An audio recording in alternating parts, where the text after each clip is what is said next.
नमस्कार दोस्तों, आपके अपने YouTube channel all in one state 2020 में आप सभी लोगों का स्वागत है। आज वापस आपके सामने में क्लास 10th का सामाजिक विज्ञान का जो पेपर आपका हो चुका है, उस पेपर का पूरा सॉल्यूशन यहाँ पर मैं लेकर आया हूँ।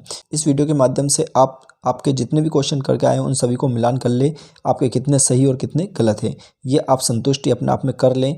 इस वीडियो को आप अंत तक देखें तो आपको सभी क्वेश्चंस के आंसर यहाँ पर इस वीडियो के माध्यम से मिल जाएंगे। तो चलिएगा इस वीडियो को हम स्टार्ट करते हैं, लेकिन इसके पहले एक रिक्वेस्ट हो सकता है आप मेरे यूट्यूब चैनल पर नए हो तो चैनल को सब्सक्राइब करें और साथ में बेल आइकन जरूर दबाएं, ताकि जब भी कोई न्यू वीडियो मैं अपलोड करूं तो उसके नोटिफिकेशन सबसे पहले आपके पास पहुंच जाए। तो चलिएगा इस वीडियो को हम स्टार्ट करते हैं।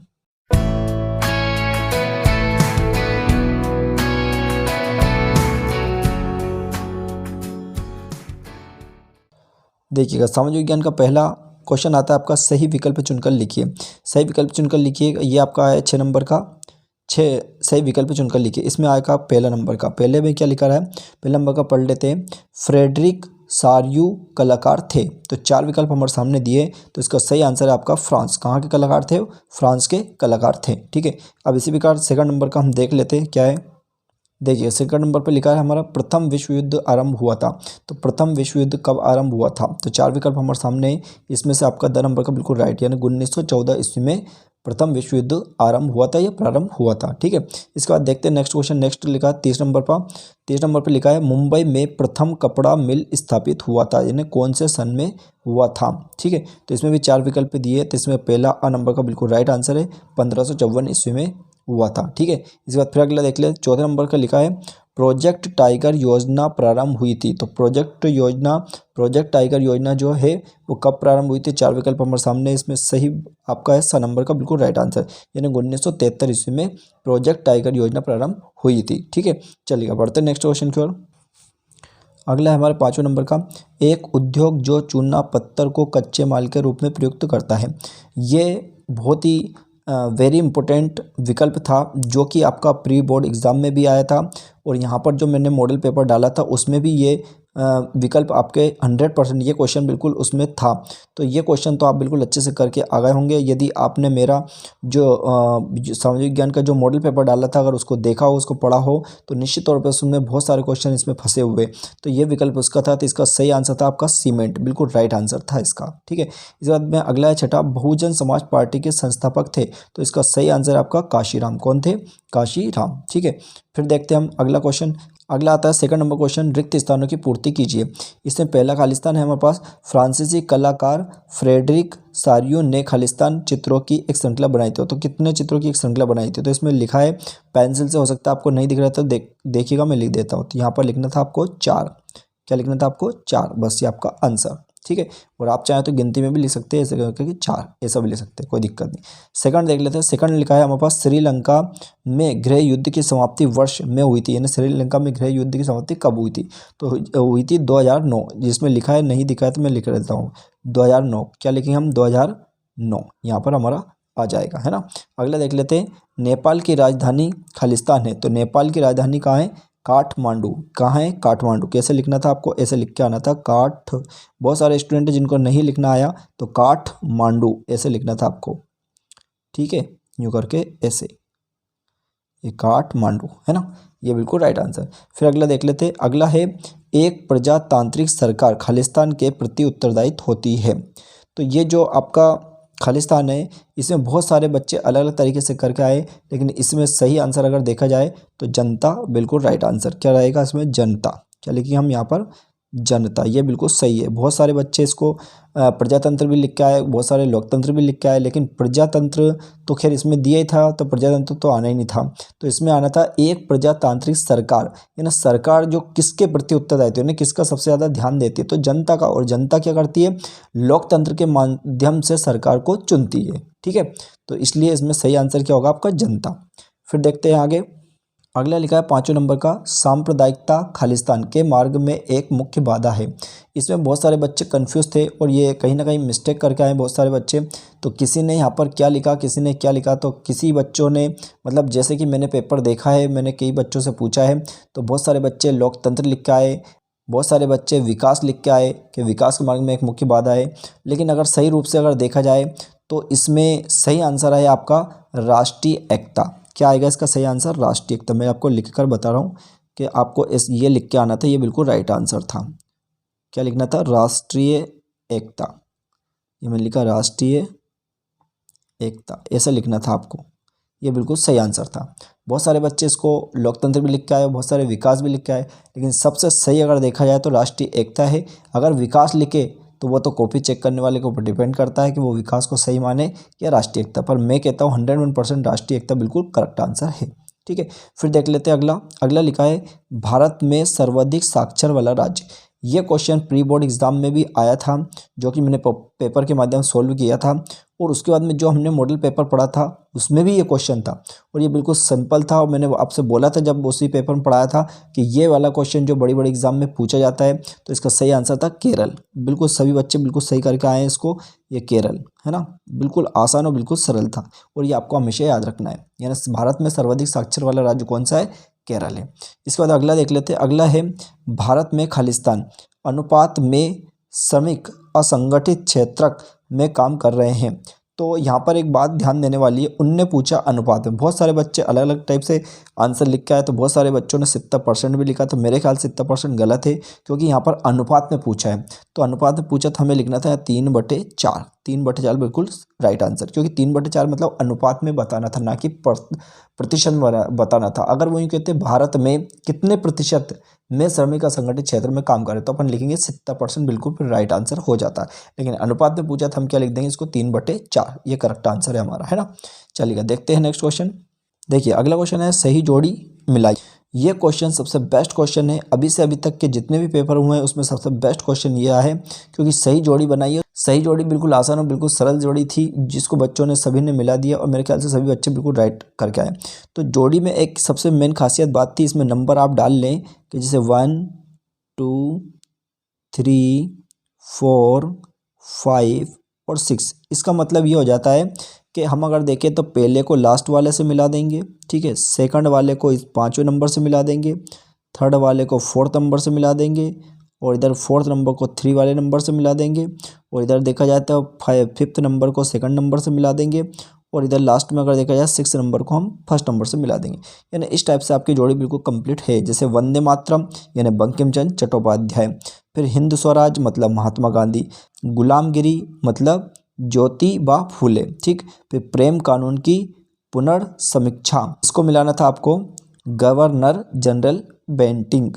फिर उसके बाद में लिखा है भारत में वैश्वीकरण, तो इसको मिलाना था 1991। फिर मिलाना था ISI यानी औद्योगिक वस्तुएं। यानी बहुत ही सिंपल और बहुत ही आसान जोड़ी थी, जो कि सभी बच्चों ने इसको सही किया है और बिल्कुल राइट करके आए। फुल मार्क्स आएंगे सभी बच्चों के, है ना। फिर देख लेते हैं नेक्स्ट क्वेश्चन। नेक्स्ट क्वेश्चन है हमारा क्वेश्चन नंबर 4, एक वाक्य एक शब्द में उत्तर दीजिए, है ना। पहला इसमें भी लिखा है औद्योगिक क्रांति सबसे पहले किस देश में प्रारंभ हुई थी, तो इसका सही आंसर है इंग्लैंड। बिल्कुल सही करके आया बच्चे, ये बहुत अच्छा क्वेश्चन भी था और ये प्री बोर्ड एग्जाम में भी आया था। तो क्या लिखना था आपको? इंग्लैंड, ऐसा लिखना था, ठीक है, ये बिल्कुल राइट आंसर। फिर दूसरा देख लेते हैं हम क्या लिखा रहा, सुंदरवन राष्ट्रीय उद्यान किस राज्य में स्थित है, तो ये भी बिल्कुल सिंपल था, जो कि मैं बता चुका था। तो ये यहाँ पर पश्चिम बंगाल, क्या लिखना था आपको? पश्चिम बंगाल, क्या लिखना था आपको? पश्चिम बंगाल, ऐसा लिखना था आपको, ठीक है। तो मेरे ख्याल से ये भी बिल्कुल सही करके आएंगे सभी, पश्चिम बंगाल, है ना।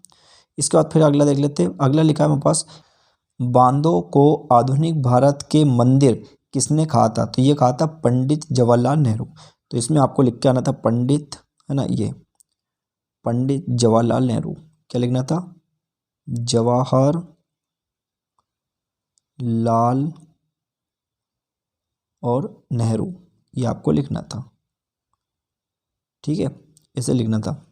फिर देख लेते हैं इसी प्रकार आगे। अगला है 4थे नंबर का, भारत की 2 खाद्यान्न फसलों के नाम बताइए। अब आपको 2 फसलें बतानी थी। वैसे भारत की बहुत सारी फसल हो सकती है, लेकिन देखो मैं आपको बताऊँ, गेहूँ चावल जिसको हम धान भी कहते हैं, और उसके बाद में मक्का, है ना। तो इनमें से जो 3-4 जो भी फसल है उनमें से कोई सी भी आप 2 लिखना था। तो अगर आप चाहें तो गेहूँ लिख सकते हैं, जो कि यहाँ पर लिखा हुआ है। तो अगर आपने लिखा हो एक तो गेहूँ, ये बिल्कुल राइट आंसर था, और किसी ने लिखा चावल, तो ये भी बिल्कुल सही था। हम चावल भी लिख सकते हैं और हम चाहें तो धान भी लिख सकते हैं, दोनों बिल्कुल राइट है, ठीक है। इसके बाद फिर अगला देख लेते हैं। 5वें नंबर पर लिखा है हमारा, प्रतिरक्षा तथा विदेशी मामले कौन सी सूची में शामिल होते हैं। तो ये बिल्कुल सिंपल था। इसमें लिखना था आपको संघ सूची। क्या आएगा आपका? संघ सूची। क्या लिखना था इसमें? संघ, बस ये इतना सा लिखना था। कौन सी सूची के अंतर्गत? संघ सूची के अंतर्गत, है ना। फिर अगला देख लेते हैं। 6 नंबर पर लिखा सामाजिक विभाजनों का मुख्य आधार है। तो क्या है? यानी सामाजिक जो विभाजन होता है इसका मुख्य आधार क्या है, मतलब किसके कारण सामाजिक विभाजन होते हैं? तो मेरे ख्याल से ये 99% ये जाति इसमें बिल्कुल सही आंसर है। लेकिन सभी बच्चों ने, किसी ने क्या लगाया, किसी ने क्या लगाया, बहुत सारे इसमें वर्ग भी लिख के आए, है ना। तो पर मेरे ख्याल से अगर देखा जाए तो सबसे सही आंसर है इसका जाति, क्योंकि जाति के कारण ही भेदभाव हो रहे हैं इंसानों में, क्योंकि जाति किसने बनाई है? इंसान ने, ना कि भगवान ने। तो इस कारण सामाजिक विभाजन का मुख्य कारण क्या है? जाति है ना। अब इसके बाद में लास्ट देखते हैं। लास्ट में लिखा है भारत में केंद्रीय सरकार की तरफ से करेंसी नोट कौन जारी करता है? तो ये तो लगभग सभी बच्चों को पता है, बहुत आसान, बहुत ही सरल था, जो कि मैं बता चुका था, है ना। सभी पेपर में मैं कई क्वेश्चनों को ऐसे बताता हूँ कि ये इंपॉर्टेंट है, ये तो ये क्वेश्चन इंपॉर्टेंट है, ये आएगा।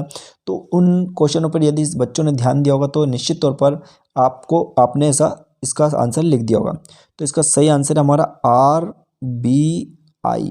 अब बहुत सारे बच्चे ने RBI भी लिखा और बहुत सारे बच्चों ने लिखा है कि भारतीय रिजर्व बैंक ऑफ इंडिया, मतलब तो ये भी सही है। मतलब भारतीय रिजर्व बैंक होती है, वही हमारी करेंसी नोट जारी करती है। तो आप चाहे तो इंग्लिश में RBI लिख दें, दोनों बिल्कुल करेक्ट आंसर है। ठीक है, चलिएगा बढ़ते हैं नेक्स्ट क्वेश्चन की ओर। अगला क्वेश्चन आता है 5 नंबर, सत्य असत्य लिखिए। इसमें भी पहला हम देख लेते क्या है। उत्पत्ति के आधार पर जैव एवं अजैव संसाधन है। तो सही है, ये गलत है? तो ये बिल्कुल आपका राइट आंसर है, मतलब सत्य है। फिर सेकंड नंबर का देखते हैं। भूमि एक असीमित संसाधन है, ये आपका असत्य है। इसके बाद में अगला देख ले, 30 नंबर पर क्या लिखा रहा है।